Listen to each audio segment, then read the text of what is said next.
Assalamualaikum warahmatullahi wabarakatuh. Good morning, my name is Abdul Gafur. I am 11th class.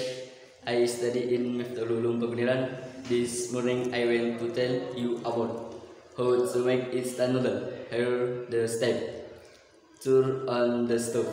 Put the pan, fill in with 400 cc of butter and boil the water.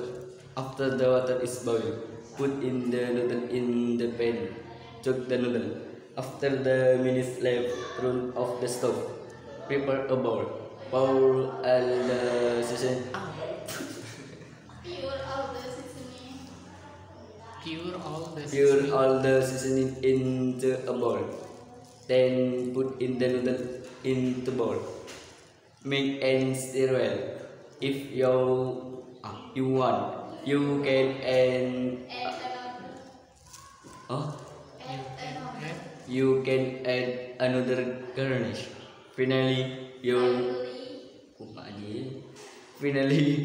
noodle is ready to be served. Thank you. Thank you.